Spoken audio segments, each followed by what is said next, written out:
Many of my previous guests have always known that they were going to lead international lives. Some were third culture kids, like Asil Diab, who had grown up in international circles and just figured they'd continue the trend. Others are like Jerry Jones, who grew up in one place their whole lives, but took the first opportunity as an adult to go abroad. But neither was quite the case for Carmen Brown. The Atlanta native will readily admit that she never saw herself living abroad, and it wasn't until she was much older that she'd begun traveling internationally. But it makes sense. Carmen and her husband are medical doctors, and between college, med school, residency, and their eventual jobs, it didn't leave a whole lot of time for exploration during the early years. However, as they both settled in their careers, they started integrating travel into their lifestyle.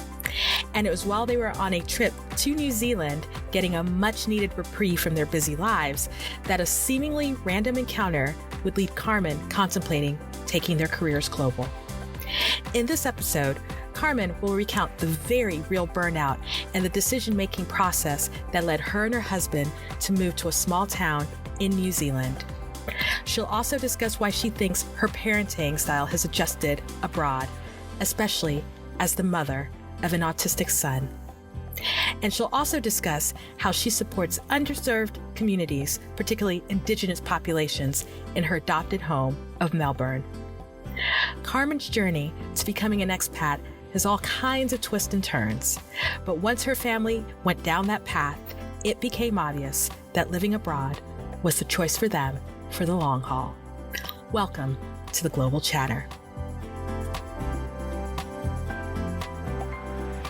Awesome. So we are ready to rock and roll, and I am super excited to have our next guest because most of you know that I am a career counselor, and so I love talking about careers. And so when I find out particularly Black professionals are moving abroad for professional reasons, I always want to amplify that, especially for those of us who are not in the 18 to 25 category where everything seems sort of young oriented. Not that there's anything wrong with being young, and we've all been young, but I think that for many people who listen to this podcast, many of you are professionals, and many of you have got families and children and are in that stage of life. And so that's why having Dr. Carmen Brown here, I think is going to be super fun. I think she's got great energy, so I think everyone's going to enjoy it. So Carmen, welcome to the podcast.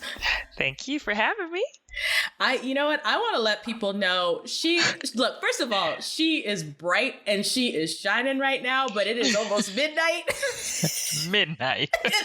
in her neck of the woods. And if she had said, look, it is almost midnight, I would have thought, oh, it's like 2:00 in Melbourne.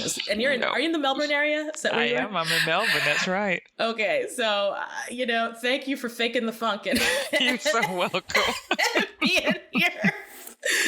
So let's start from the beginning. And man, I've done enough interviews to know we always have to start at the beginning with expats. Otherwise, especially when people don't know y'all.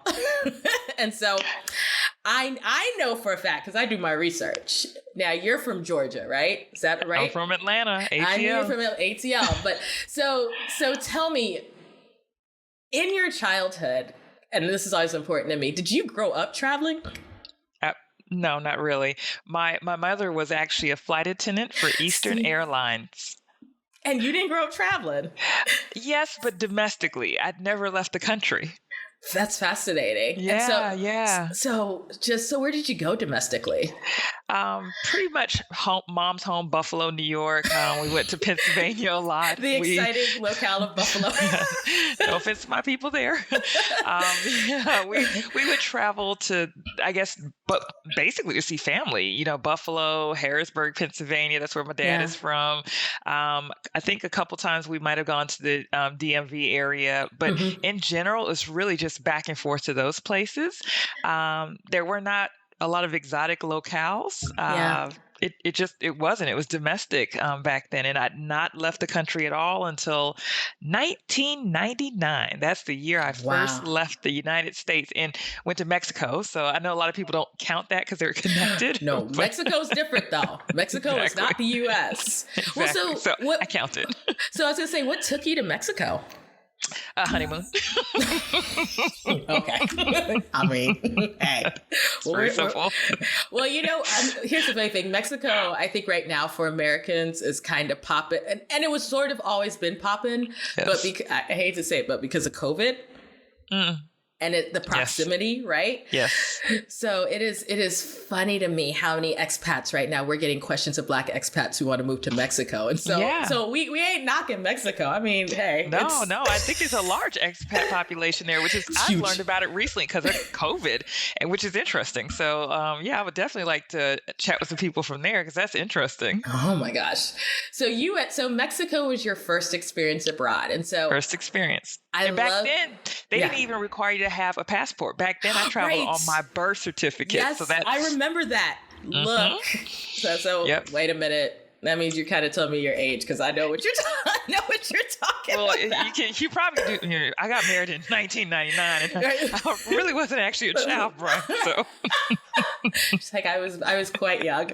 So tell me though. So going to Mexico for the first time, right? And I love having these conversations with anybody. What was your experience and how did it feel for you to be outside of the United States? I actually loved it. I think the thing was I had taken Spanish in school, and so I felt like, oh, this is my opportunity to practice and get a chance to learn a bit more about the culture. Yeah. And it was a good trip, but I felt like there was something missing. Like I don't feel like I actually got a chance to see the real culture, the real side. Yeah. And I think that was the only disappointing part about it. And it definitely gave me that taste like, oh my God, I want to get out of the country again and go somewhere else. Yeah. So I think that was the first little tiny inkling of, I think I could do this and travel a bit more.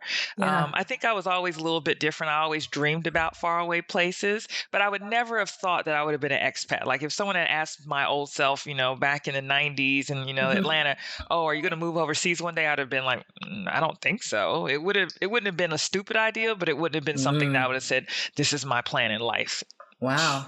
And so did you go, so obviously having gone to Mexico, did you start to get the travel bug and go to other places? That didn't come until much later. So that one trip to Mexico was in 1999, married here. And then I didn't leave the country again until 2000, and I believe it's 2007. 2007 was the next time I left the United States. And that's a long gap. And this was going to be my first real overseas trip. Yeah. And I went to China. Also different. Also very different. And what took you to China? So actually, it's funny. I had a wonderful friend who's a travel agent, and I had saved up some money. And I said, okay, look, I have $3,000. What can I do with $3,000? He said, well, I can get you to Jamaica or I can get you to China. I'm like, I want to go to China. Wow. And that's different. And so how long were you in China for? 9 days. 9 days. We went to Beijing. And did you go by yourself or did you go with a group? Just my husband and I. Awesome. And so what was now China for you? Because up until this point, obviously you've traveled domestically. You've now gone to Mexico, which, is North America, but it's still it's different culture. And then you go to China, which is clear across into Asia. Totally different. And boy, that was an awesome trip. It was awesome by mistake, if that makes sense. Somehow or another, and I'm not even sure how this happened, we ended up getting a tour guide, but it was a private tour guide, and I'm not even sure how that happened. I honestly just think that it was just dead season or something, and they didn't have anyone else book in. So we just had this one woman and this one driver, and they just took us all around. Wow. And they were able to take us to places that were not the normal tourist trap type of things, which was very eye-opening. You got a chance to really kind of immerse yourself in the culture. We actually, she took us to a friend's house for lunch that lived in like some just random area in Beijing. It was absolutely amazing. They didn't speak English. We didn't really, I actually learned to speak a little bit of Chinese. So I took it in college. So I took Mandarin for a year. So I knew a little bit. Wow. A little bit. Okay. But it was so fun and eye-opening to be something so polar different from what you're used to and so far away from home. It was exciting. I was done. I was bitten by the bug. Done. I was like, I have to get out again and do this again. I completely relate to what you're saying about doing something that's polar different. I know that offline we were talking about, your brother's a pilot for Qatar. And Yes. when I made the decision to live out there, part of it was I had never been to Asia. I'd never been to the Middle East. I'd never been in a predominantly Arabic environment. And you're right. There's just something, if you allow yourself to be in the moment, there's just something about being somewhere new and different. And also being a little surprised how other people live in the world.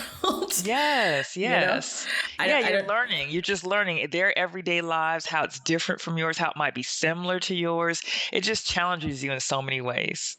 I mean, it is, I can never enough vouch that travel is so important in terms of how we see the world. But I'm curious then, you've gone to Mexico, you've gone to China. Did you start to travel more or life kind of slowed down from there? Because of the type of jobs we had in the United States, traveling more wasn't really an option. I had, I think, 3 weeks of vacation a year. And of course, you want to spend some of that with family. So that left you 2 whole weeks that you could, travel. So what I did was my husband and I started banking, vacation. So what we would do is just, do 1 week, long weekend here in Atlanta with the family. We were living in Phoenix, Arizona at the time. We'd do a short weekend trip to LA, something like that. And then we would bank that 2 weeks so we could just get away. Cool. So in 2007, we went to China. And then the next year we went to Brazil. God, I love Brazil. I'm like following you because I'm like, I've been there. Okay. So this I got to do nothing with nothing. Where in Brazil did you go? Because we got to talk about Brazil. We went to Rio. I've been to Rio and I've been to Sao Paulo. And I've been to, so this trip started with Argentina. So, but the reason I mentioned this is that, do you know the falls, Iguazu Falls that are up in the... Yes, I did. We didn't get there. Look, girl. Oh, next time you're, I know you're across the world. Next time you are in South America. I'll pop over. For what you got to do is go first you got to do the Argentinian side. The Argentinian side is the full, that's the day. Better side, right? Right. Well, they've all got their pluses and minuses, but the Argentinian side is you're there for a day. Okay. And then spend the night up there, and it is up there. Okay. But spend the night up there, hotel, right? And then do the Brazilian side, and then I didn't make it to the Paraguayan side. But let me tell you, the falls, it was something. But I would love that. But you were in Rio, and I'm curious, what was your experience in Rio? Because Brazil always makes me laugh in a good way when I think about it. It was so fun because we had an opportunity. We went to a samba school, and this was nowhere near Carnival. So it was I think I went in November. I went in November. Yeah. So it wasn't near Carnival, but it was kind of when they were starting to do their practices and stuff. So we went to a samba school and party with the locals all night long. It was so fun. The food, the beach in Panema. Right? Oh man, that place was awesome. It was so fun. I'm curious if you've had this experience when I was traveling in Argentina. Everybody dark skinned, right? Everybody just assumed I was Brazilian. Same thing when I was in Uruguay. Well, Uruguay, they're kind of confused, but then they're like Brazilian. But when I got to Brazil, everybody, literally one person was like, you look just like my cousin. How are you not Brazilian? Exactly, right? And I'm like, thank you. Also, many of you are West African descent, so this is all very possible. Exactly. But did people ever, without you speaking, mistake you for being Brazilian or part of the community? Yes, we did get that, which was really cool. I don't think I expected that. Once again, having that, I guess, kind of ignorant aspect, not knowing what to expect. I don't know what I thought Brazilians looked like before I got there. When I got there, and I was like, hey, everyone's kind of brownish, shades of brown, dark brown, black. It was amazing. And then, doing the research and finding out they have the largest African population outside of the continent. I was like, oh, wow. So that was, once again, a learning experience. So I found out that pretty much everybody could be a cousin. Right. And I agree with you. I think Brazil is completely fascinating where I think when we see I hate to say this, but when we see Brazilians in media, right? Especially like if we look in North America, we think of Brazilian models. Yes. And the Giselles and things like that. Right. And then they don't all look like Giselle at all. No. Like they I didn't see Giselle. I did not see her while I was there. I saw Naomi, but I didn't see Giselle. I did not. And I think it was a very pleasant surprise for me to see just those shades and ranges of Black and brownness. And one of the things that honestly made me smile, and as much as I've traveled, it was still, I kind of geeked out, is the number of folks of Asian descent who live in South America and in Brazil, particularly Japanese and, Japanese, Chinese, Korean. And it's like my brain took a moment and had to pause. Yes. And I thought to myself, but why am I pausing? This is so common in the US. Like, exactly. But in my brain, I never thought, oh, you could be, I never thought anywhere. Brazilian and an Asian descent. But I'm like, they have a lot of mixed cultures, mixed identities, mixed histories. And so I say that to say that even as someone who probably even traveled more up to you did at that point of life, I still came off going, oh, I wouldn't have expected this at all. Exactly. Yeah. There's a lot of things that catch you off and you're just like, oh yeah, that actually could be considered normal. It changes your context. Right. And so how did you guys eventually, and I know that your expat story starts in New Zealand, but I believe actually there's a travel story that even starts all of this. There is. Yeah. So the China trip was the first. And so then we decided, oh my God, every year we're going to do the same thing. So we banked a little 2 weeks and every year it was like, okay, big trip. So first it was China, then it was Brazil. Then the next year we went to Cape Town, South Africa. And then the year after that, we went to Australia and New Zealand. So that's where it happened. Let's pause for a second. Stop. Because I always ask this question of Black folks who do this for the first time. Africa, first experience, South Africa. What was that like? It was, I think when we touched down on the continent, really understanding and appreciating the fact that it was my first time on the continent it was an experience. It didn't bring me to tears like I thought it would, like it will, I'm sure, when I do get a chance to go to West Africa, knowing that that's actually where I'm from. But it was still a humbling feeling to know that I touched down on land where I'm actually from. This is my home. This is my continent. So it was a humbling experience. It was a beautiful experience. And it was also beautiful seeing yourself reflected in people. That was another thing I thought was just so beautiful. And then I got a little confused with the whole colored Black thing. I was like, wait, what? Right. So that was a little bit. That was context matters, right? It does. Right. That was when you hear that for the first time and someone's like, oh, colored, I'm like, don't call me that, sir. Right. Right.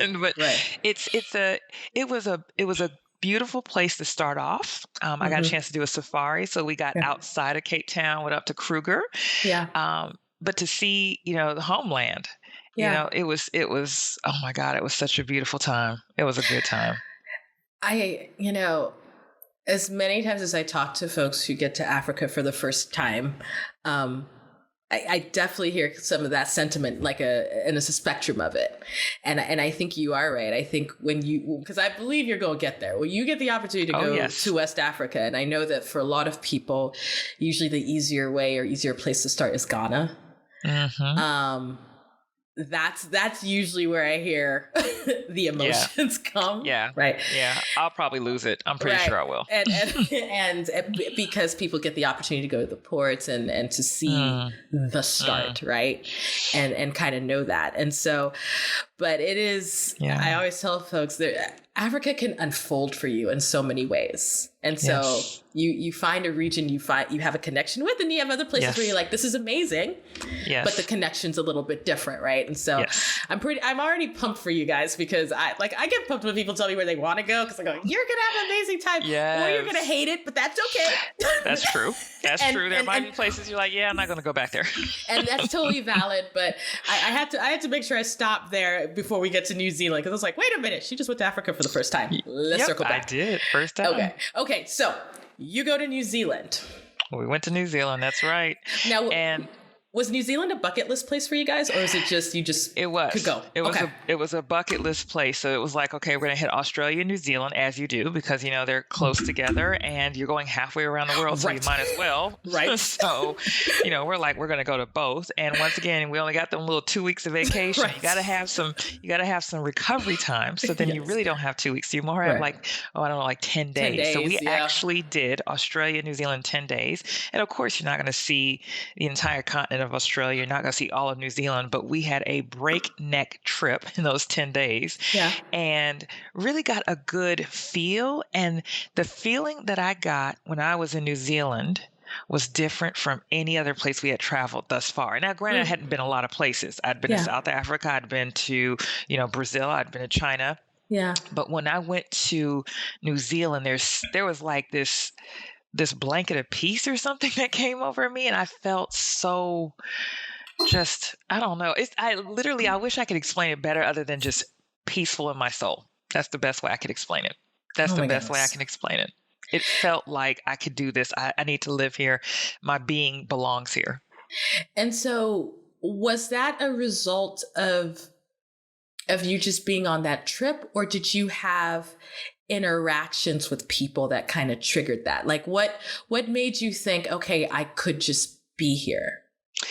I think it was a combination of what was going on back home, because at the time, both my husband and I were literally up to eyeballs in stress and just not happy at work, to the point where, you hate Sundays because, Monday's coming right after, and you're stressed, and, you're eating unhealthy, and, you just have unhealthy habits. You just hate where you are in life. And I just kept thinking, this is not what I've done and fought for all my life so that I could hate going to work every day. And so I was in that kind of funk, just nasty spot in life.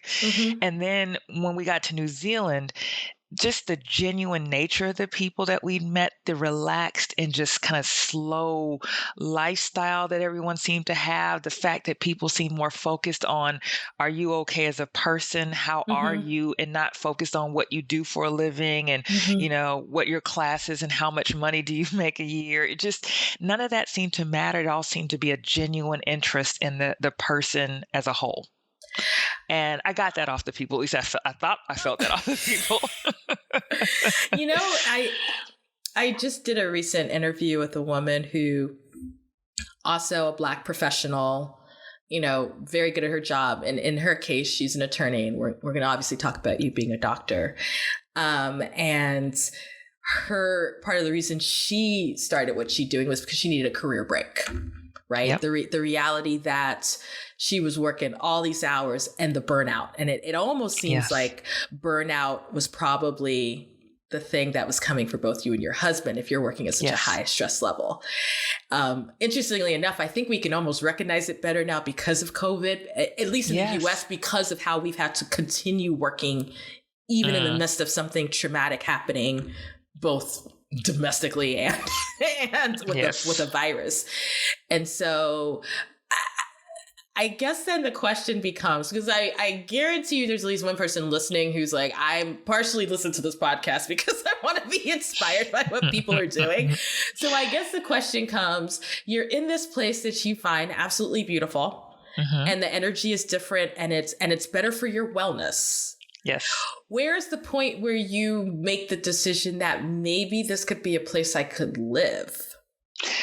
So you know how people always say that there were people put in your path and in your life for a reason, and those people will help you move into the pathway that you were meant to be in? Yeah. So I met this random young lady while we were traveling in New Zealand. Literally random. Cannot remember this woman's name to save my life. And I don't even know if I'll ever see her again or cross paths, but she was an American trained doctor.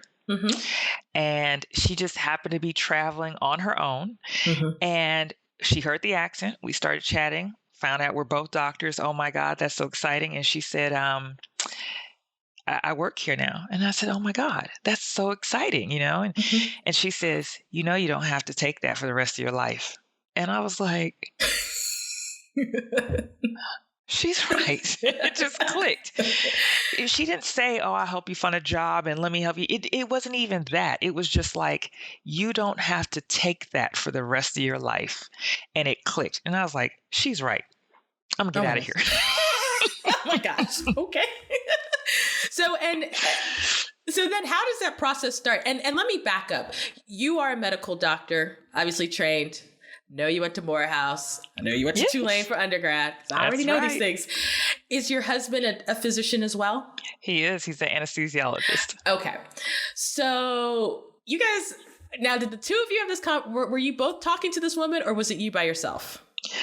I think it was just me by myself, but it was funny because it didn't even matter because we were both in that same kind of space where we were just so burnt and fried that we were unhappy, like really unhappy. In fact, on the trip, I was talking about the fact that when I came home, I was going to probably quit my job because I could not find the balance. And I was just that stressed. I was like, I'm going to have to do something else. I can't do this much longer. So we'd already had that conversation.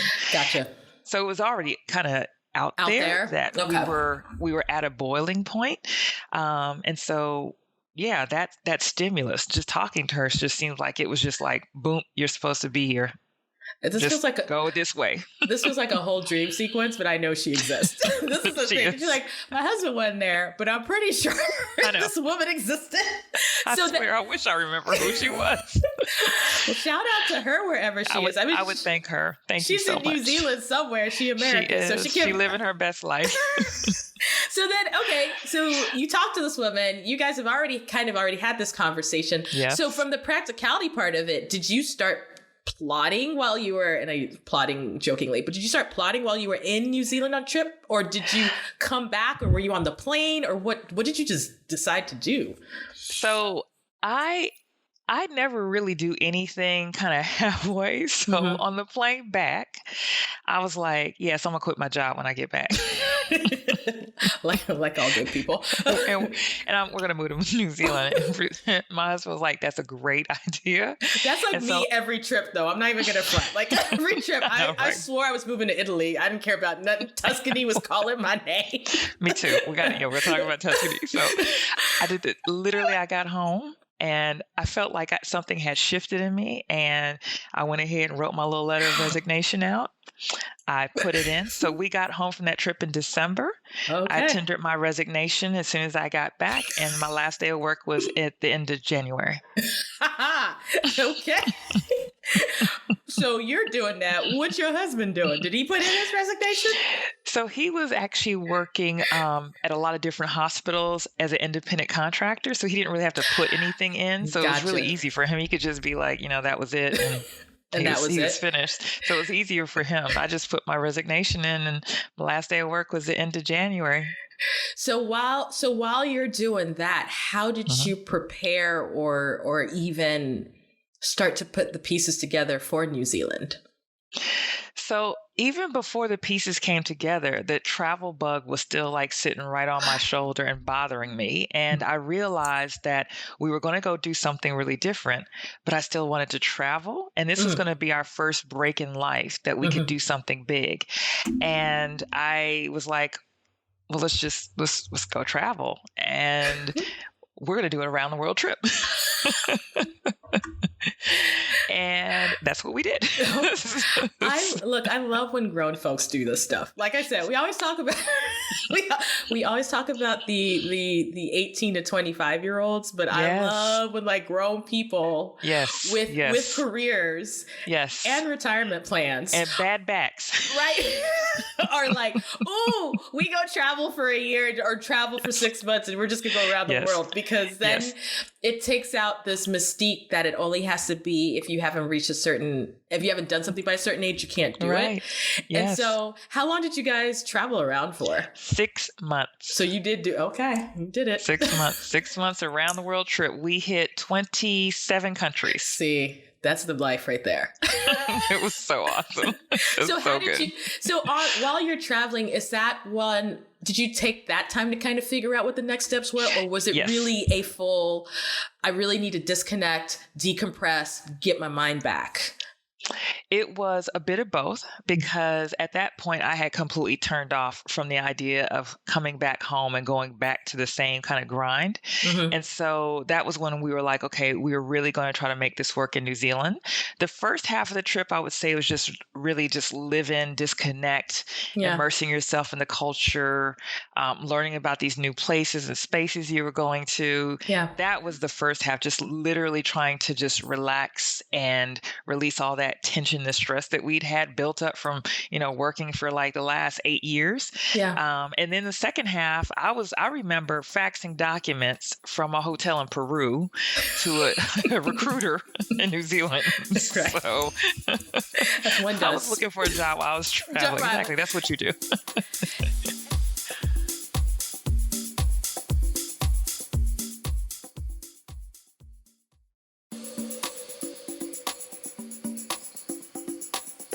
All right, so we're back, and what I would like to do is really transition and start talking about how you practically got to New Zealand, because one of the questions I get in general with my folks who are already in established careers is, well, how do I even find an opportunity in a different country? And now we know things are industry specific. I say this all the time.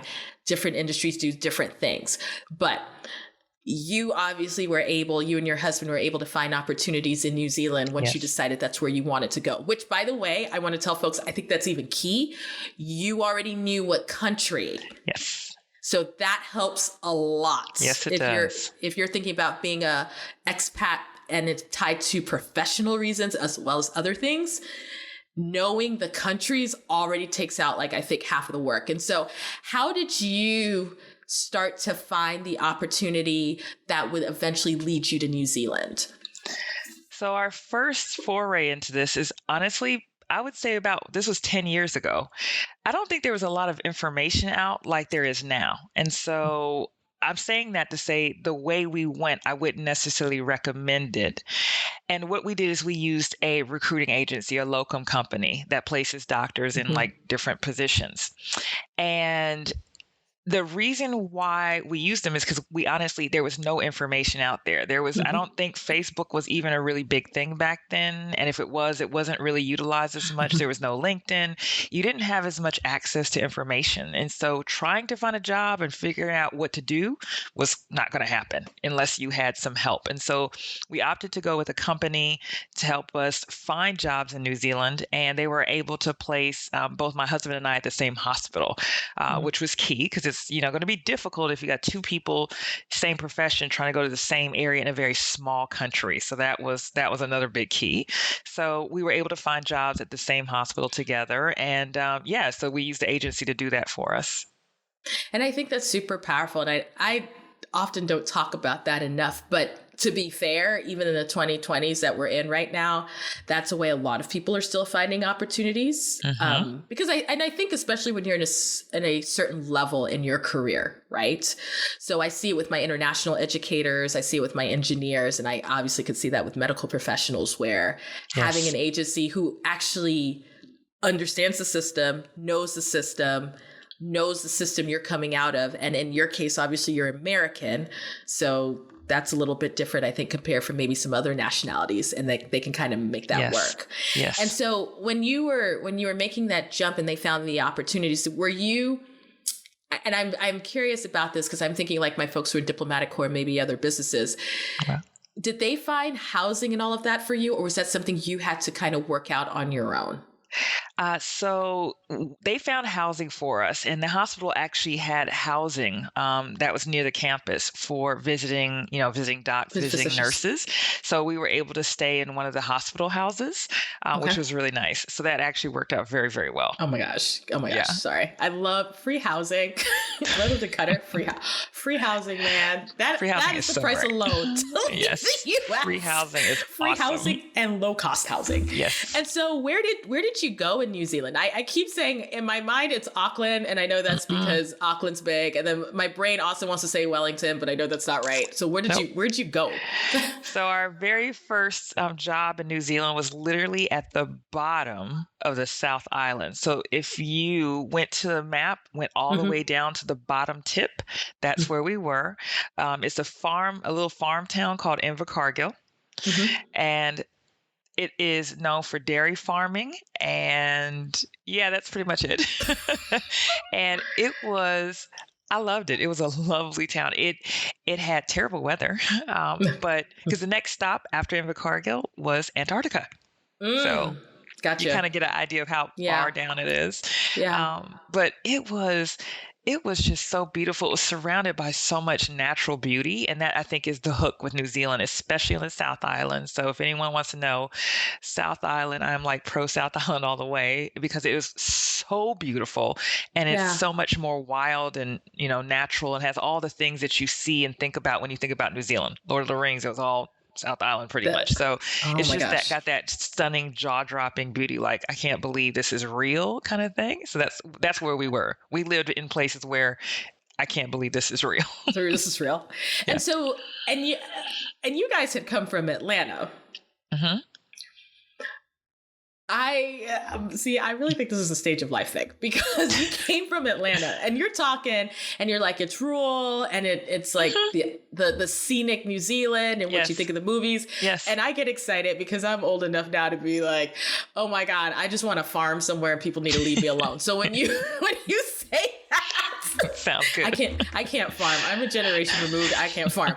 But you said that, and the old person in me is like, yes. And I know that there are people who are like, wait a minute, where's the nightlife? I mean, I guess no nightlife. You are so very right. It's an age thing, because I would honestly tell somebody who's, probably 10 or 15 years younger, I don't know if you'd be happy here. I don't know if you would, How, and you're in this community. So tell me kind of the makeup of the community. So I'm going to assume there weren't a whole lot of Black folks. I mean, there might have been. Sometimes I'm surprised, but I think there were two. Me, you and my husband. Okay, yeah. You're like my friend Candy, who I interviewed, who's in rural Japan. I was like, how many Black people? Well, there was, when they started, the two of them, her and her husband, and then they had kids. And then there's a Nigerian man way up the road married to a Japanese woman. Okay. So there were three adults. But yes. So what was it like being in that community, obviously coming from the US and then actually very far from the major centers in New Zealand? Yes. That was an interesting experience, because once again, the people in New Zealand are very open and welcoming, but they were super shocked to see us. And whenever we would go out, when we first got there, my husband and I said, oh, they're doing that unicorn stare again. Like, when you look at someone, you can't believe what you're seeing, and you want someone else around to check to see if that's what they're seeing. So they're like, and then they look around to see if somebody else, you see this, kind of thing. So, and it was funny, because the thing that we got from it, I know people hear that and they hear people staring, and, we would go to the grocery store and everyone's looking and everything. But the thing that made it so fun and beautiful is because then they would stare, and then they would break into this giant smile, and then they would like follow you around and try to strike up a conversation, want to talk to you and everything. And be friendly. It was to the point that we were like, oh my God, we don't want to go out to dinner, because if you go out to dinner, then someone's going to hear you at the next table. They're going to pull their table over and they're going to sit there and talk to you. And that's what happened almost every single time we went out. We just would make friends, and people wanted to meet us and talk to us and everything. So it was this kind of beautiful community that really just kind of wanted to envelop us and learn about us and figure out who we were. We also got the warmest reception, and probably bought in even deeper to our Maori friends. So they definitely have a closer identification with brown people. Yeah. And so anytime I met a Maori person, they were just like, okay, so, Black person to Black person. I was like, oh, you're Black. Okay, well, hey, if you want to be Black, that's fine. But we would have these deep conversations, and they taught us a lot about their culture, taught us a little bit of Mhm. their language. It was just really, really good. And we were adopted by a family there, basically. That's They invited cool. us to all their birthday parties and family gatherings, and it was beautiful. It was really good. We really like fit into the community. How long were you in that community? We were only there for 16 months, so it wasn't that long. Mhm. It wasn't that long, but that's always going to be my first landing place and like my first kind of home in New Zealand. And we still have very close friends there. In fact, our child's godparents live in In New Zealand. So And I was gonna say, was that 16 months your entire time in New Zealand, or or was your 16 months in that entire time in that community, or did you go to other places and work and live in New Zealand? just that community. And what we did, and what I call in my business is a boomerang, because there's a lot of doctors that have done the same thing. So a lot of people just go for the temporary job, the 1 year position, and I'm like, oh, I'm just going to go take a break, give myself a rest, work Mm-hmm. in New Zealand, experience a different lifestyle, and then come back to my normal life. Mm-hmm. And a lot of us have done that, just boomerang. They're like, that was a bad idea. I'm going right back to New Zealand. And Right. so we did that. So we left our job in New Zealand, said goodbye to all our friends and everything we made, packed up on July 4th. I remember it's July 4th, went back to the United States, Right. got our old jobs back. Who does that? Did Like, you who does really? The one that you stepped down from? You got that right back? Okay. Well, hey. Hey. I did. I got my job back and started back in the grind. And after 9 months, decided, hey, I can't do this. Sorry. Well, you gave it a longer go than some people, because Man, so I when did. so let me ask you that question, because I had a whole different question, but now this is really interesting to me. So after 9 months, you're deciding, I can't do this. What is your plan at that point? Go back to New Zealand. That was Literally. your plan? After 9 months, I was like, yeah, I don't think I could do this. And we started looking for jobs in New Zealand. And we had made a bargain that whoever found their job first won. We would just go to wherever that person landed a job, and the other person would figure it out as we went along, kind of thing. So that was the plan. So we both started pouring over the ads, looking on the internet, trying to find things, looking for a job. So we immediately started looking back for jobs. About 9-10 months back from New Zealand, went right back to looking for jobs there. Give us the time frame. What year is this now? That would have been into 2011, beginning of 2012. 2012, yeah. So you were in New Zealand, what, about 2009, 2010? 2010 to 2000, into 2009, 2011. Yeah. So, yep. Okay. So that was your period. Yeah. And so how long did it take you to find the next opportunity? That did not take very long at all. I think I found and landed my job probably around March of 2012. So 9 months, you're done. You start looking, About and then 3 months later, found a job. I was gonna say, I'm like doing the math. 3 months later, and where was that job gonna take you? So that took us back to the South Island.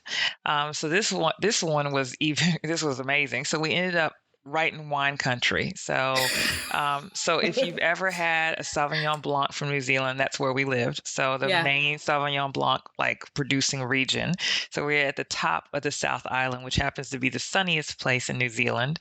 And it's just vineyards everywhere. It was so nice. So that's where the job was. And how long did you end up staying in that area? Oh, but wait, it gets better. Oh, we had a little hiccup. So I did my interview in March. Yeah. And I was pregnant. It happens. That happens. All right. So I was like, hey, yeah, so I'm going to need a little time off when I get there. Right. Just a little. Sorry. Just a little bit. And I'll be there as soon as we can. We were making plans. So this job is in March. And, I was like, hey, just give me a couple more months. We're planning on moving, in like June. That's our plan. Little one decided that was not going to work for him. Right. at all. He was like, you know what? I'm just going to make your life very, very difficult. And you, mom, who is an obstetrician, are going to have a very complicated pregnancy. Oh my goodness. Yay! Because if anyone should have a complicated It should be pregnancy, the it should be doctor. who knows exactly what a complicated pregnancy looks like. Yeah, so I got a really good taste of my own medicine. So I had a firsthand experience about what some of my poor patients go through when they have a really difficult, scary pregnancy. So that was me. So my little boy derailed our plans of going back to New Zealand completely. Totally derailed it. So he was born in the U.S.? He was. You're looking like parents at TCK sometimes are like, especially when the kids are born in their passport country. Yeah, it's really funny. we tried. I had a plan. He would have been a citizen because the rule is in New Zealand is if one of your parents is a permanent resident, the child is a citizen. But they don't. It's not like the United States where you just could be on soil kind of thing. Yeah. So, but we had permanent residency from when we were in New Zealand before, and so all we had to do is birth them on country, and that would have been, that would have been fine. Man, that happened to a friend of mine. Her mama tried so hard to have that little boy where he needed to be, and he was early. Yep. So he missed out on the passport that the other two siblings had gotten. Yes. Oh, wow. It was really funny. Okay, so let's track for a second. So you have your son. Yes. You're in the U.S. Yes. What happens with your career?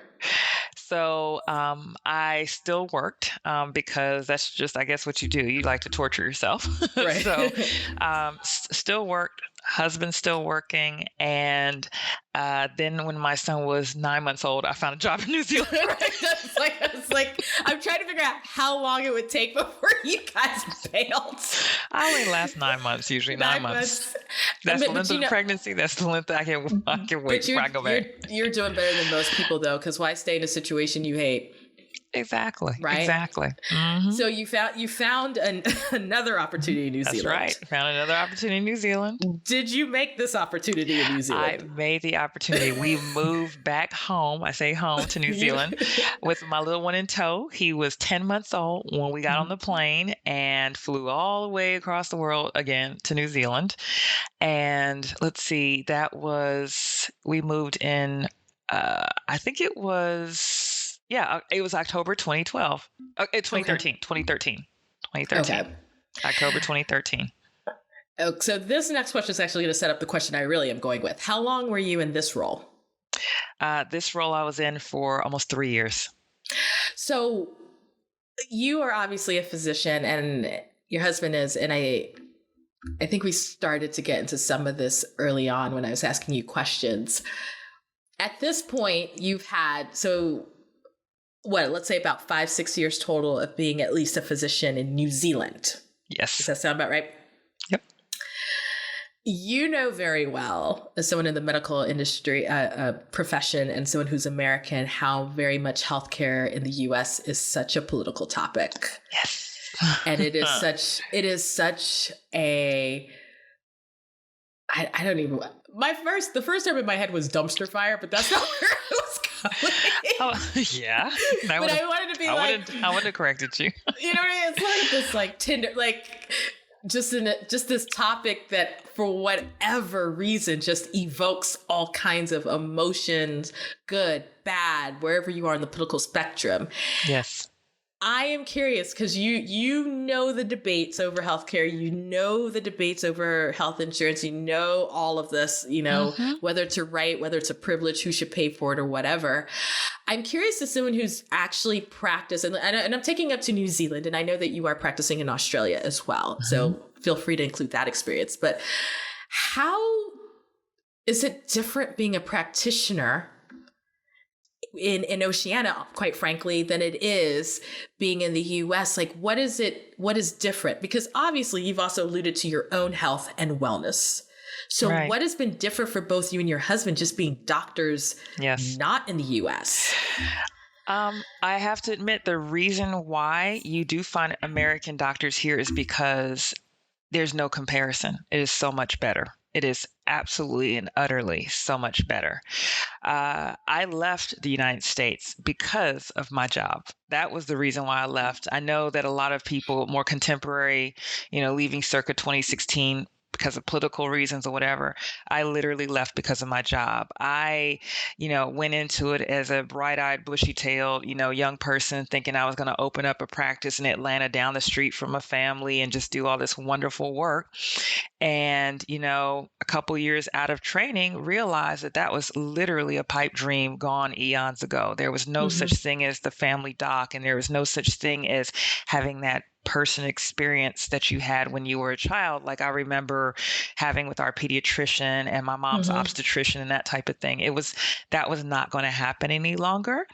And the older I got in medicine, the more disenfranchised I became, knowing that there were all these barriers put up between myself and my patients, knowing that I could not give the best care that I could, and that there was actually people and layers in between us to prevent me from doing that service. It frustrated me, it depressed me, and it just, irked me to the point where I was like, I'm not doing what I'm supposed to be doing. I spend more time on paper than I do with the patient. That makes no sense. So can't do this anymore. And so when I came to New Zealand, I honestly didn't know that much about their health system. I came slightly ignorant, I have to admit. I was just basically running from being, unhappy and uncomfortable. But when I got into their system, I was like, oh my God, universal health care. What? What do you mean? First of all, as an American, we're like, wait a minute, this is a thing. What do you mean that they don't pay a bill? Like they just come in, see the doctor, and walk right on out. There is no money exchange. There is no credit card machine. There is no billing and coding office. Wow. None of that is present because it's free. It was a mind-boggling idea that you just take care of people the way you're supposed to, the way the book says. Yeah. And you don't have to worry about those layers of nonsense about making sure you have the right modifier, the right code, that this person is Cigna or this person United Healthcare. Oh, you can't write this pill for them because their pharmacy doesn't cover that. I mean, just that doesn't make any sense. You can't take care of people with all those rules and regulations and people telling you what you can and cannot do. Yeah. I didn't have that anymore. And when I actually felt that and was able to experience that, I was done. I was like, there's no way I'm ever coming back. No way. And when you guys made the move to Australia, is the system similar to New Zealand or is it different? But even if it's different, did you still sort of have that shared, it's still better than what I left kind of? Oh, yes. Okay. It's still better. There's so many different aspects to it. And a lot of it is cultural. Once again, UK, Europe, Australia, New Zealand, they definitely believe in that whole person idea. You work just to live, not live to work, So the vacation I had, I remember I told you those 3 weeks of vacation and all the jobs I'd had for years and years in the US. I get to New Zealand, bam, I got 6 weeks of vacation. I don't know what to do with that. 6 weeks of vacation. You could actually go home for Thanksgiving and come back and still have a ton of... Yes. Isn't that crazy? Isn't that insane? It is. And actually that's what we did. So we went home one time and we stayed for almost a month. Because you could. Still have vacation. Still have vacation left. Still have vacation. It was so amazing the way your lifestyle was and how different it was. Instead of having a 60, 70, 80-hour work week, I had a 40-hour work week. It was as a doctor. Yeah, wow. Which is huge. I'm like, oh my God. So it was the differences in living lifestyle, patient care was all significantly different. Australia is still very different. However, caveat, Australia has a private healthcare system too, in that patients can purchase private health insurance if they choose. About 50% of Australians carry some kind of private health insurance, but they also have Medicare, which is free healthcare for any resident or citizen. After working in New Zealand, I made the choice that I was going to work for the government publicly, period. So I prefer it that way. I feel more that I'm actually giving back to my community that way. And that's just my personal preference. So I still work for the government. I work for the Australian government now. I worked for the New Zealand government before. Still have that same work-life balance. Still have the same 5-6 weeks of vacation, 10 paid holidays off a year. Just totally different from what we had in the United States.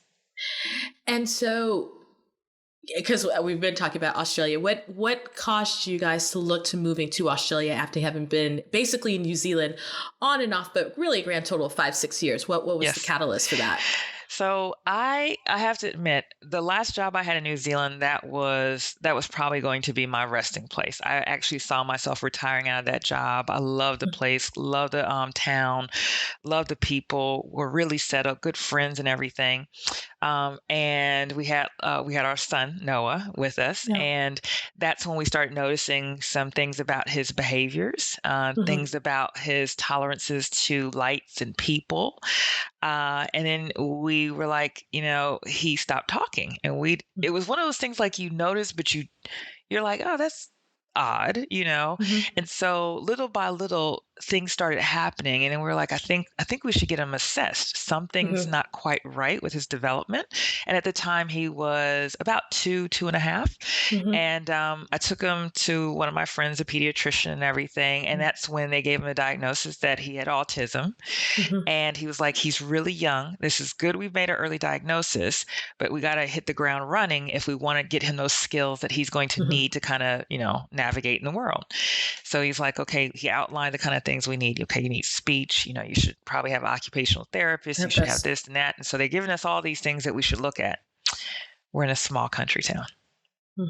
There are maybe 30,000 people in our town. They had a speech therapist that we shared with another town like 3 hours away that came once a month. So all the things that he had outlined that we needed to do to give Noah the best ability to work around our world, we didn't have at all. So at that point, we knew that now that we had a son, a Black son, there was no chance I was going back to the United States. We were settled, we were happy, and jobs and life was good. We had to make a change, but it had to be somewhere else. It had to be in that country or another country, but it could not be in the United States. So we made the decision, let's look over here, across the ditch, as you do. So we looked for early intervention programs in Australia, which of course is a much bigger economy to scale, and found an amazing program in Melbourne. And I happened to find a job near Melbourne. It just all worked out. It literally all fell into place. So that is the reason why we moved from New Zealand to Australia. And we moved in June 2016. So we're about to make 5 years in a couple of months. 5 years. So you kind of triggered two questions in my mind. And I definitely want to hit both of them. So we'll talk about your son in a moment, but this is something I really am fascinated by because you mentioned your interest in working and having worked with the New Zealand government and now the Australian government. I've had conversations with other Black expats who, particularly American. So I'll phrase this because I talked about all kinds of Black expats, but particularly Black Americans, where there's always this question of, especially someone who is in a profession like yours, that's a giving profession that serves the public. If there's ever been a challenge that you felt, wondering, should I be helping or should I be using my services for the folks at home? Or even a slight, I hate to say it, but it is the word guilt that comes up. That word comes up all the time in terms of, especially, let's be honest, when you are a Black person who has got a role, like you're a doctor, OBGYN, your husband's an anesthesiologist, like these are titles that even if people haven't gone to school, they're like, wait, you have gone to some levels that a lot of Black folks particularly had not historically been able to go to in this country. And so have you ever felt that tension of, I'm doing these amazing things, I'm not doing it in Atlanta though, or in the States? Yes, that I have to admit, that is, if anyone ever asks me, one of the reservations I have about my move and what we're doing, that would definitely be the biggest one. And I think you used the right word, is guilt, because my goal when I became a physician was to stay and help my community. I really thought I was going to set up in Southwest Atlanta, and that was just going to be where I was. And especially looking at the maternal mortality rates and the disparities in healthcare and the disparities in COVID and Black and Hispanic patients, that all definitely wears on me. And so I think one of the things I had to do in my mind was I had to realize that, you know how they say on the airplane, you got to put your oxygen on yourself before you help others. That's how I felt, because honestly, when I was home, I was helping in the capacity in the patients I touched on a day-to-day basis. But there was so much more I could do, but I did not have the capacity to do anymore. I was barely staying afloat as it was personally. And I could not take on any more to do more. So for me overseas now, I have the ability, the capacity to work towards those things from afar, but I'm still trying to make a difference. And even if it's not with specifically, our Black patients back home, I worked with the Indigenous populations in New Zealand. So the Maori patients in New Zealand, trying to get them more access to having, cervical cancer screening and things like that. So I figured if I'm not going to be helping my people, I'm going to help the people that I guess identify with the struggles that I've been through and my people have been through, and that will be my contribution. And I still try my very best to keep up with, I'm in a lot of different groups still actioning and grassroots action groups for Black maternal morbidity and health. I speak on a lot of panels. I am definitely vocal on Twitter about that. So I will still, ride and die for my Black mamas back home. But in this space now, the best I can do is help these women who are still being undeserved in their own home. So right now, that's my Aboriginal patients. And in New Zealand, that was my Maori patients. And back home, it will be my Black, Latino, Native American patients. I'm going to help those who have been left behind. I think that is such a great perspective, because number one, you've just hit on it. Wellness is so important. Yes. And I think that when you are a talented person and you're a gifted person in whatever your space is, as you know, people want you. You can get stressed and stretched very thinly. Yes, very because true. of your skill set, right? Whether you're an educator, whether you are a physician, whether you're an attorney, whatever it is. And so I think you even recognizing you and your family that, look, we're not going to be good to anybody, whether they're Maori or, Black from Southwest Atlanta. Yes. If we're not doing well. Right. And perhaps your reach is even bigger because you are in a healthier space. Because, I mean, let's think about it. You are helping and working with Indigenous populations where you are, but are still connecting because of technology to the folks that are in the U.S. Whereas if you were in the U.S., you may just be really focused on, like you said, the patients you could touch, but not anybody else. Not anything greater. Exactly.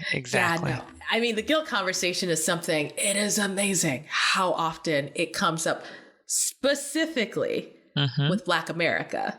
I don't see it as much really with the Black Brits or the Black Canadians. They're like, whatever, they're going to be all right. And once again, different history. I always say your Blackness depends on where you started, right? Ooh, so we have different contexts, but like, I love it. It's literally Black Americans who are like, I feel that guilt, and everybody else is like, you know what? Yep. It's gonna be all right. Is. That guilt does weigh heavy on us. It does. And I don't know if you've experienced this, but I know for some folks, part of it is internally because folks are high achieving, but part of it is also external. Yes. Because somebody is always fixing their mouth to say, well, why you got to be a doctor over there? Right. I've had that before. I've had that on my Twitter account because I blow it up all the time about Black maternal stats and, all kinds of racial health disparities. I mean, that's my social justice platform. That's what I basically do on my Twitter account. Yeah. And I had someone say in the comments, why do you even care? You're in Australia. I was like, because I do care and I can still do something from here. Right. It's not Watch like this you tweet blow up. right. Well, it's not like you stopped being Black or you Exactly. got cut off from your family Right, because you changed time zones. You right. just changed time zones. Exactly. And like you said, because of technology, there's so much you can do. I mean, I could do a webinar and, do some Absolutely. teaching and everything from here. Absolutely. So. And you could, and the funny thing is, so I was a TCK. In 1995, for example, I was in high school. You couldn't do that. Like, you couldn't do a webinar because the technology wasn't there. Right. People can That's do that right. in the 70s. So when folks really left, they really were cut off based on the technology. But now, and especially I think COVID should teach us all that we all can't go anywhere anyway. So That's might as well, get comfy. You can show somebody a procedure now via the internet that you couldn't before. That's right. So kind of moving on, and obviously thank you for sharing kind of the background and the story with your son. There's often, and in your case, you mentioned that you noticed some of the challenges that came up when he was little. So he'd already been born. I know that there's some families who have considered expatriation, but they may have a special needs member or dependent. And so how do you think, and it's interesting to ask you this question because most of your parenting of him has been outside of the US. All of it has been, yeah. Right? So it's, and maybe you can answer this question. If you can't, it's totally fine. But I wonder, how do you believe living at this time now in Australia has impacted how you parent him and how you get his needs beyond the practical of you guys having to leave New Zealand and come towards more Melbourne to get services? I definitely think my parenting style is 100% different than it would be if I was in the United States. And I think there's a lot of different reasons. One of the things that's unfortunate is in the United States, we all know that you have to live in the good school districts. And in order to give your child those opportunities, you have to surround them in certain places and with certain people to access those spaces. Whereas I feel here, because there is such a really good educational system, and we all know if anyone wants to look up, and you'll be just sorely hurt, look up the education rankings, the PISA rankings for the world, as far as elementary, middle, and high school. And the United States is not in the top 10 at all. Right. Whereas Australia and New Zealand are. So the idea that I can give him an excellent, top-notch, top 10, public education in the world and not have to go broke doing it, that is huge. Yeah. The idea that kidnappings and violent attacks and school shootings are very, very rare, if not almost unheard of. Yeah. That's huge on our parenting style. If he wants to go ride a skateboard outside, I'm not up in the window freaking out, making sure that, some white van is driven up and, absconded with him. Yeah. It gives you that peace, and raising him has a completely different aspect. Instead of raising him to say, you have to be careful in these spaces and make sure your hands are up at all times. I don't have to teach him those aspects because that's not something that he's going to be challenged with as a Black male child here. So I think that's the biggest thing as far as the differences in how I would parent him differently here versus there. I think it's a more relaxed, more family-oriented type of lifestyle too, just because we don't work as hard as we did back home. So you see families out all the time.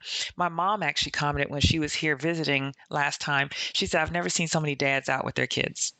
Never. It's not abnormal to see dads out play dates at the playground. That's just like normal life here. Whereas in the United States, that is not the norm. And it's because of the way our cultures align, the fact that people have to work so hard to afford those lifestyles and make sure the children are all right. It's just so different here. It really changes the perspective of parenting. And once again, that was another reason why, solidified my reason why I couldn't come back, because I would not be able to parent in the same way and be with him and accessible as I am now. I mean, I'm on the school council. Like, I have a job and I'm on school council. Like, who does that? She a doctor and she got time for that. Well, and I have time.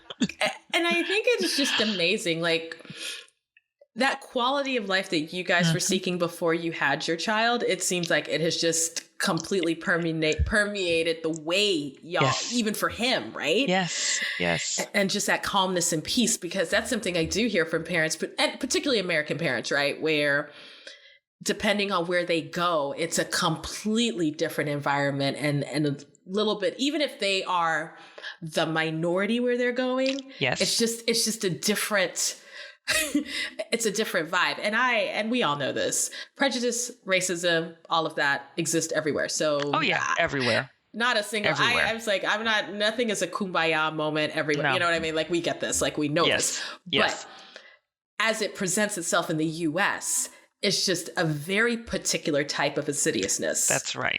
That may not be as found or as open in other places, right? Or at least they have less weapons. So, okay, that's okay.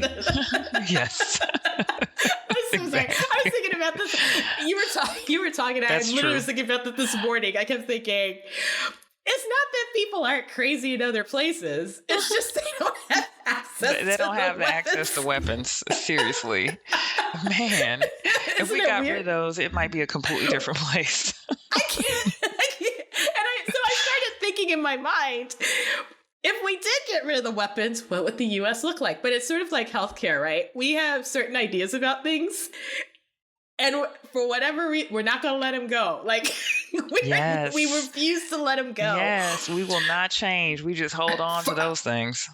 But, I think part of it is that I think as Americans, when you look at the rankings in terms of this idea of how you see yourself in the world, we are like, of all the countries, we're the most individualistic. Mm-hmm.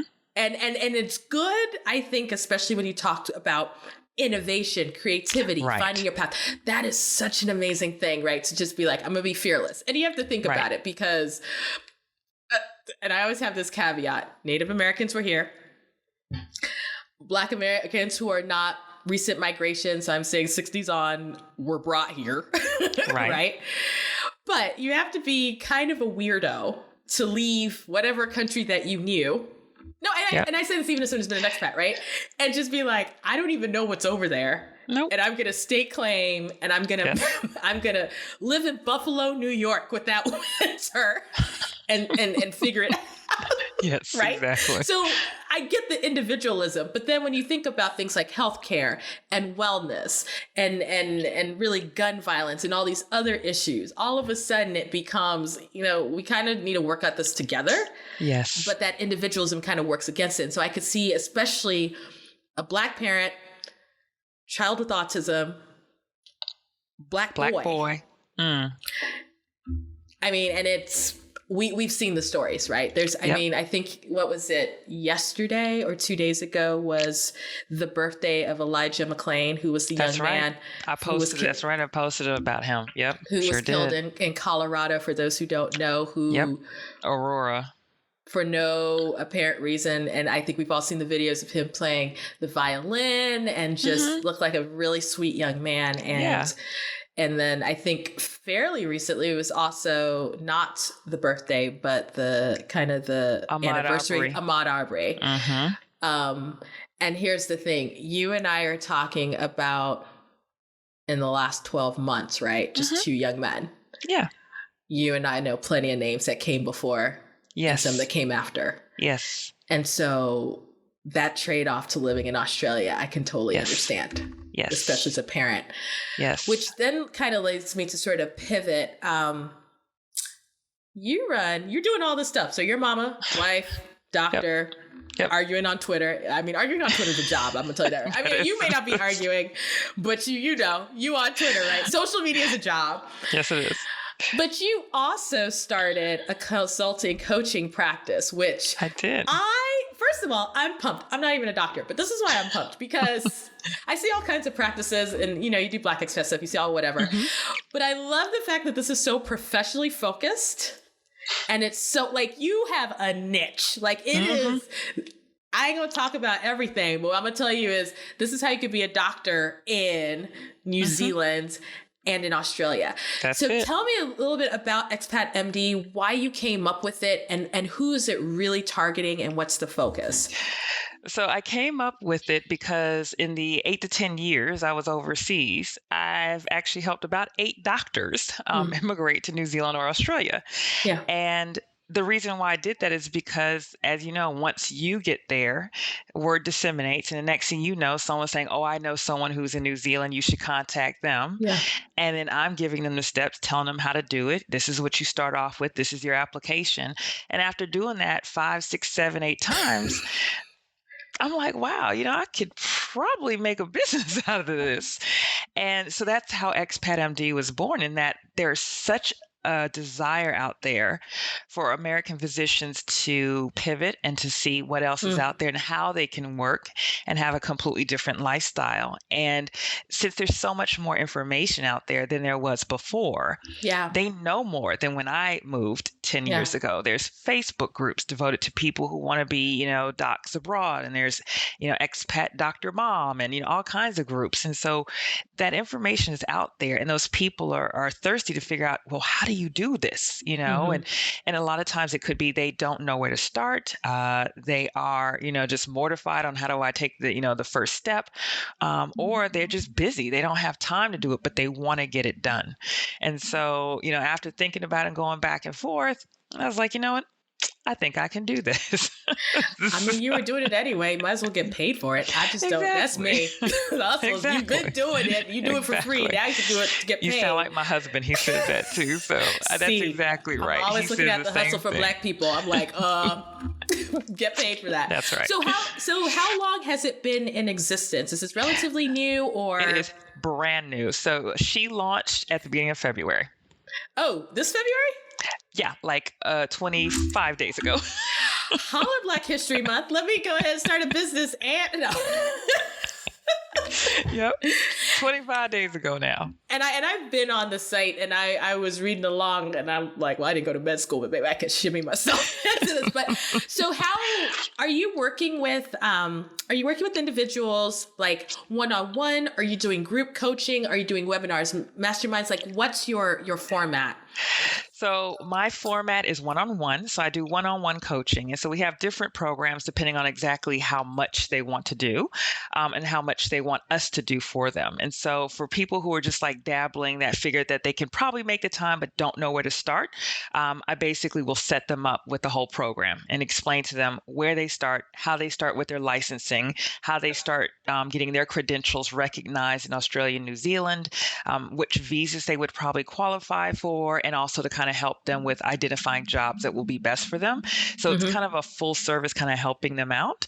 And then each package just becomes a little bit more in detailed. So, Australia, New Zealand has a format that they like with their resumes and CVs. So I basically coach them on how you put it in an Australasian format, how to write a cover letter, because that's a very important part of applications here that we might not use or utilize so much back home. As a doctor back home, you don't use a cover letter. That's not usually done. Yeah. So teaching them those aspects of the culture, the employment culture here, interview prep, getting them ready for their college interviews, because they're going to have a face-to-face interview with docs from this country to see whether or not they, compare to an Australasian doctor. So I prep them and coach them for those, but I do it all one-on-one. And how long do you typically think, or on average, end up working with a client, or you've worked with people in the past?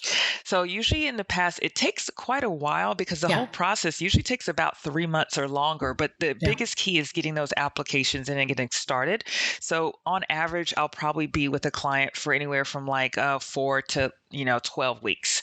So it's a longer process, which is why it's a nice niche, because you can only take so many clients because you're doing a lot of work with them. And so, I can only take a certain number of clients because it's a lot of detailed work.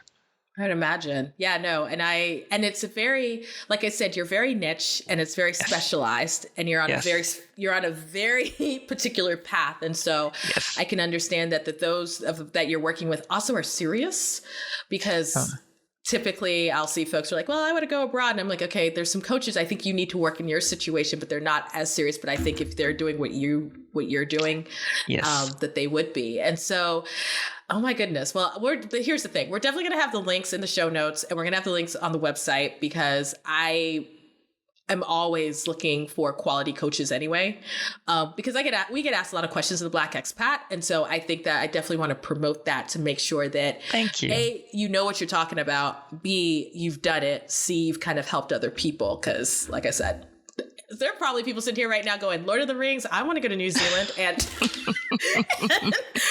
I'm a doctor. How do I do this? Yep, I can help you. And so the other thing that came up as we start to wrap up is that I know that you've also written some books. Is that true? Did I make this up? So no, I wrote one book and actually it literally goes along with the company. So interesting enough, the company didn't come first. The book came first. So I started writing it 2 years ago because once again, I was helping all these people and I figured, well, I'm going to write this stuff down. So that way I can stop texting out in the middle of the night on Facebook Messenger, all the steps that you need to do. Right. So it literally used to be to the point that I would be up at night on Facebook Messenger because someone would give somebody my information. And then I would have this like little cut and paste document I would send them. And it just became so onerous. And I'm like, okay, this doesn't make sense. So I just started jotting things down, writing things down. And then, my husband was like, hey, write a book. I'm like, oh, well, nobody's going to read it, but okay, sure, no problem. So started writing this book, get off track and back on track. It took me 2 years to get this baby done. Yeah. And she is now at the printer and hopefully will be on Amazon and in Barnes and Nobles and bookstores by, I'm hoping, before Easter. I'm hoping before Easter. Awesome. So, so it's literally a book that goes along with the consulting. So it's Expat MD, Your Guide to Living and Working in Australia and New Zealand. So it's once again for those physicians that are interested in making the move, because there's a pretty large cohort of people that are interested, thinking about it, not sure. And there's a lot of people that'll just do it temporarily. They'll go for a year, 2 years, and then just, come back home. Very cool. And so definitely geared towards those who, would you say your book is geared towards those coming from an American system, or could some of the Canadians, Brits, or maybe folks from other parts of the world kind of get some information off of that? They can. And actually with our coaching in the company, I was focusing on North American doctors, but because of our travels and because of the extensive networks and things that we have, this is something that can actually take on a life of its own. So I can help doctors from the UK because I've, read all the documents on how to do it. Yeah. And it's just a matter of knowing, diplomas and how this translates and those types of things. So I can more than likely help doctors from anywhere. But the key is I can very easily, quickly help doctors from the United States just because I know that system so very well in and out and done it several times.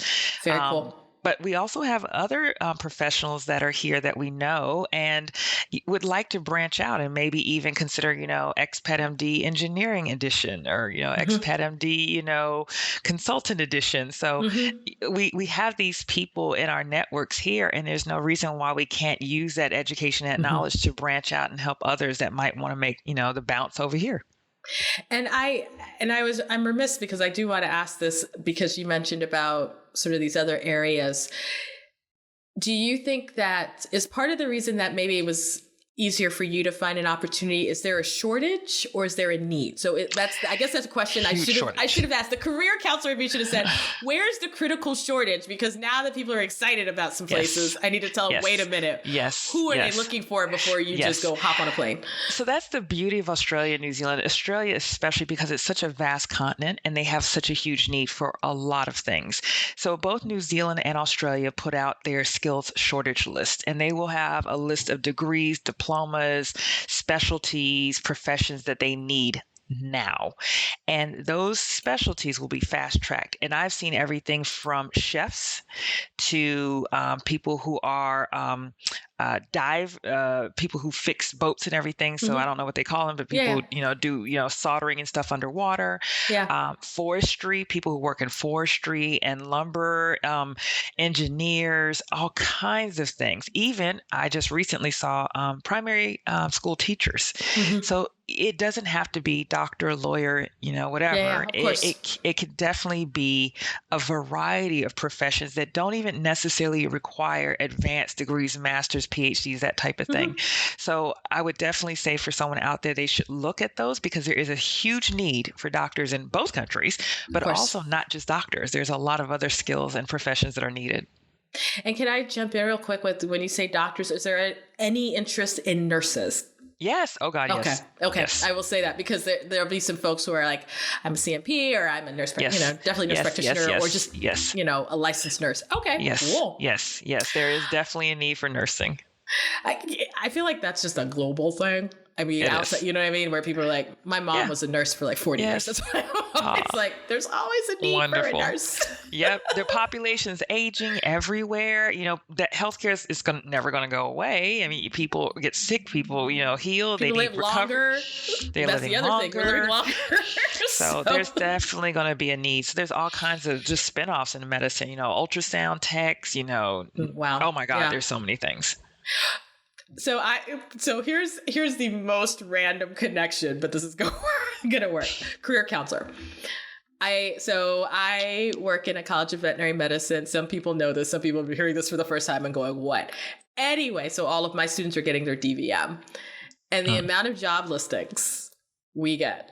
And first of all, vets are already in a shortage as well, but the amount of job listings we get from Australia and New Zealand is actually quite entertaining. I keep telling students, if you want to move to Oceania right now, New Zealand is looking for like a whole bunch of veterinarians. And so, I think definitely the healthcare, both human and animal, to be honest. So if you want to do expat DVM, I'm giving you the next visit.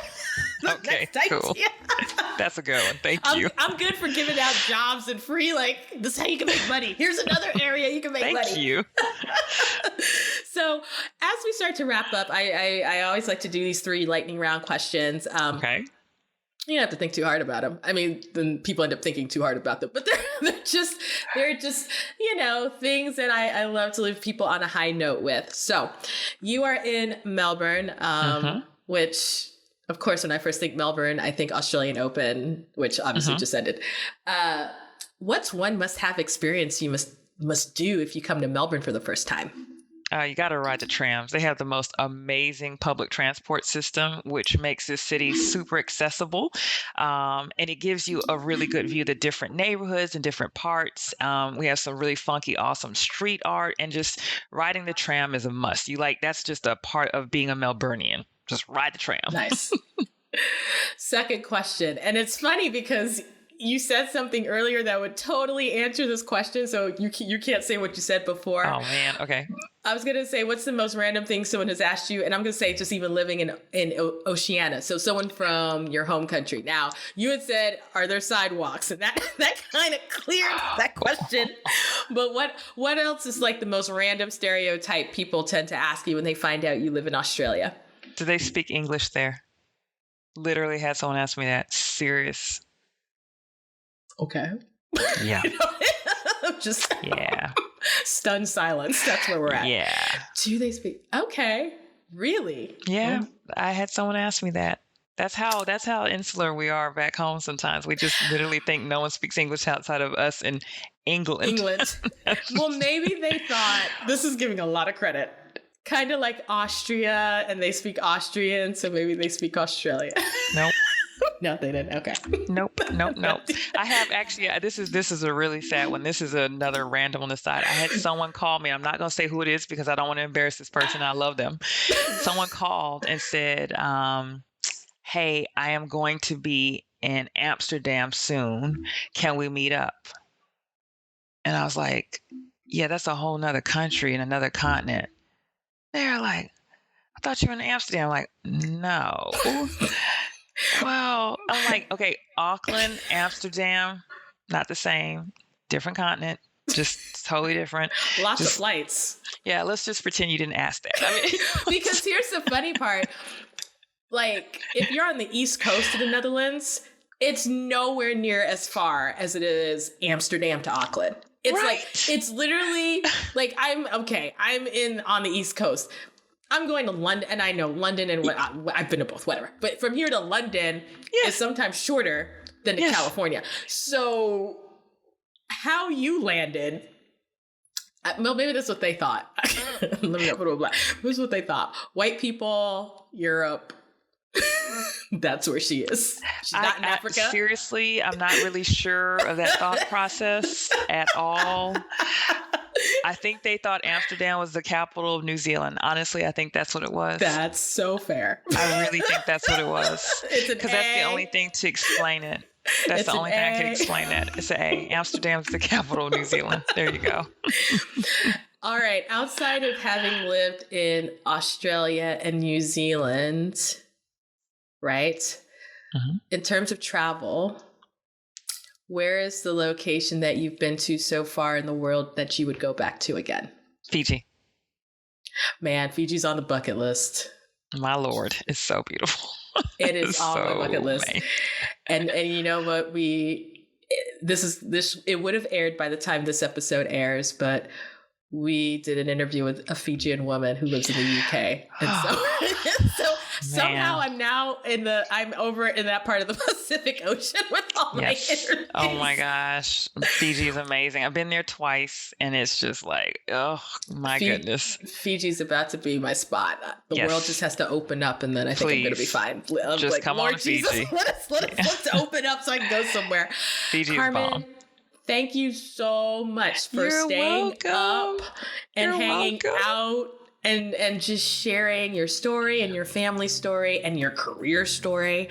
I know that I've learned a lot, which is why I love doing these things. And I love the fact that you've just engaged and been willing to take us into your world a little bit. Thank you. It was fun. I like telling people about the fact that it's not as scary as they think it would be living outside of your culture. There you go. And if everyone could kind of understand that, I think we'd be in a little bit better place. Yes. But I think as you've shown that you can definitely make a move and thrive in that move. And so I appreciate your time.